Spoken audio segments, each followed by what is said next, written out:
There's only 3 of the Killuminati left, but it seems like the fewer they are, the more dangerous they are. And it looks like somebody on the new Avengers can't be trusted. Support this comic book series by visiting your LCS.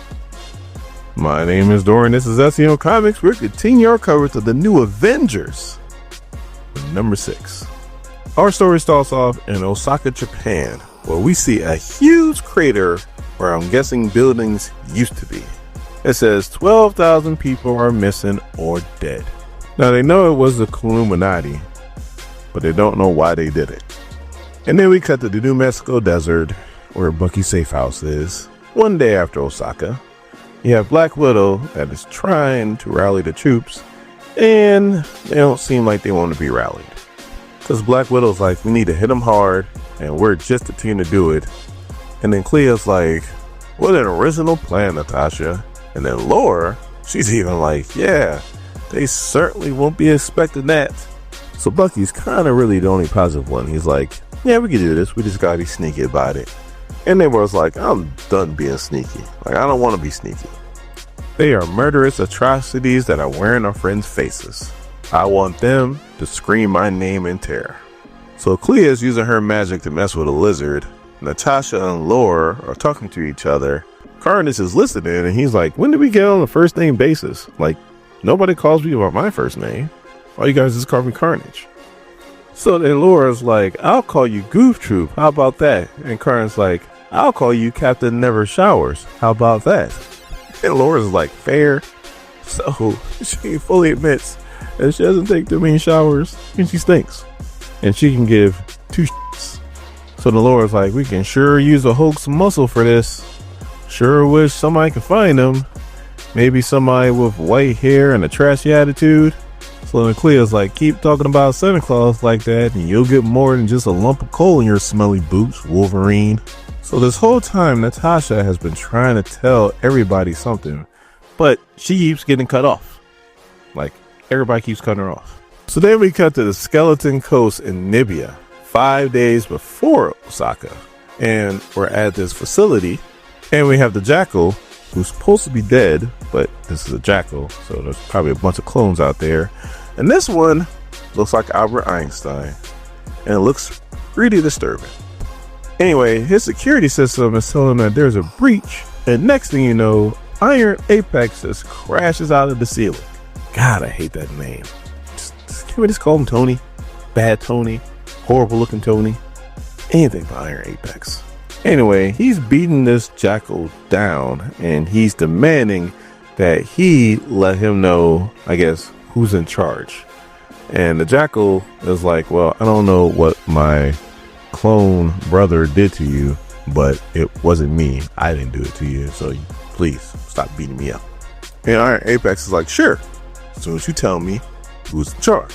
So then we cut to Palm Springs, California, 3 days before Osaka. And all I gotta say is, Lord Humphries, the Lord is my shepherd. He know what I want. I mean, I was just looking at this page and I was just like, so after I stopped drooling, she takes off her sunglasses, puts it in her bag, busts out a 9, goes in her room, and then she's snatched up by the Winter Soldier wearing a Speedo. And she just flips this dude on the bed, gets on top of him, and puts a 9 right through his dome piece. And he was about to say something, and she was like, shh, don't talk. That lucky son of a Scarlett Johansson, you know how to contact me. So they're trying to do the thing that they've been doing this whole series. And unfortunately, he can't concentrate because that video is living rent-free in his mind. And he don't even know if that was even her. But he also doesn't know how to confront her about it, and obviously is weighing on him to the point to where she can notice it, and now the mood has been killed. So as they're laying there with nothing happening in Palm Springs, mind you, I mean, if you're going to get down, you got to get down there. But anyway, that's besides the point. He's like, this is going to only end one of 2 ways. Either I take her out, plain and simple, nice and clean, no questions asked, or I find out what the hell's going on and if it was her. So he busts out this knife and looks like he's about to go ahead and stab her. Instead, he cuts off a lock of her hair. And he was like, knowing her, she'd probably prefer me do the first one versus the second one. But she was only acting like she was sleeping. She knows that he just cut her hair. So if she did do it, then now she knows that he knows. That's probably going to be a problem. So then we come to the Straits of Skagerrak in Norway. This is 2 days after Osaka. And there is a floating palace. So kind of know who this one's going to be. And Guru Strange is like, welcome to Shamballa 2, my little kingdom, as there's an orgy going around now. And Taskmaster is walking in with Clea Strange. Taskmaster's like, it wasn't easy. I was able to get these bracelets on her that I got from Celine that cuts down on magical powers. And I'm going to need those bracelets back. Otherwise, Celine is going to kill me. So then Guru Strange is like, yeah, you know what? I'll pay you wherever you want. And go ahead and partake in the festivities. And Taskmaster's like, no problem. Remember, need those bracelets back. So then Guru Strange is like, welcome to Shamballa 2. And look at all my followers. And Clea's like, looks like a cult. And Guru Strange is like, it's not a cult. They can leave whenever they want to. And Clea's like, still looks like a cult. So then he's like, just because you're my prisoner doesn't mean I'm gonna treat you bad. You can have wherever you want. And then Clea's like, I would love some sushi. The best sushi is in Osaka. And then Guru is like, oh yeah, Osaka. That's a bummer. But that's not me as a person. And we see Carnage is disguised as one of his cult members. Because that's a cult. So then Guru is like, alright, why don't we do this? I can go ahead and I can take those bracelets off of you. As long as you pledge allegiance to me. And we do it with this magical knife. So I guess with this knife, if you make a vow with a false tongue, then it will burn your spirit and your soul. I thought they were one and the same, but I guess not, at least in this. So while that's going on, Carnage is working on the bracelets.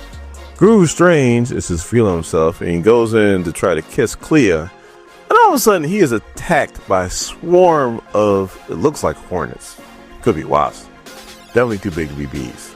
And then she hits him with a magical hammer. Guru's trying to get up.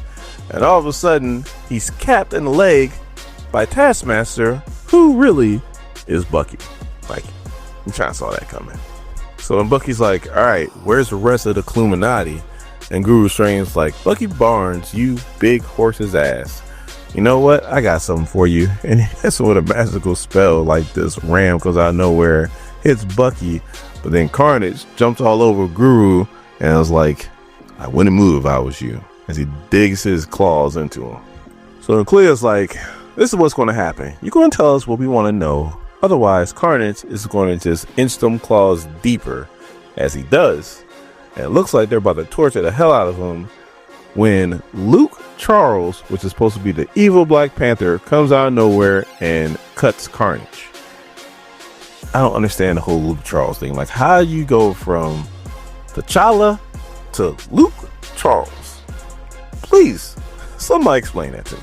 Like, Black Panther's been around for a while, so I don't know if you ever used that name as like an alias or something like that, but if it is, it must be a deep cut, because I ain't never heard him called Luke Charles before.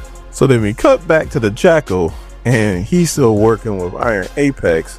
He's all bandaged up, and he says, it hurts every time I laugh. And Iron Apex says, it's going to hurt worse if you don't let me know what I want. As he kicks him again. I mean, Jesus Christ. So then Jackal's like, you know what? I'm tired. Like, here. That's the person you want to talk to. And all of a sudden, this image starts to come up in a computer. And this dude says, hi, I am your creator. And Iron Apex, God, I hate that name, goes, no freaking way. I hate how he talks too. So Luke Charles is putting it on these guys, beating up on Clea, Carnage, and Bucky. I mean, caught Bucky with a swift kick to the face. But Lord Kenny comes out of nowhere and stabs the Jesus out of little Charles. Like, it might be over for this dude, but all of a sudden this big huge statue gets thrown out of nowhere towards him, and then we look up and we see that it is a clone of Captain Britain and a clone of Medusa. She's the one that threw the statue. And Cleo's like, were they even in the Illuminati? Which I was kind of wondering the same damn thing. And if they weren't, then it looks like who's ever in charge has access to a lot of people's DNA.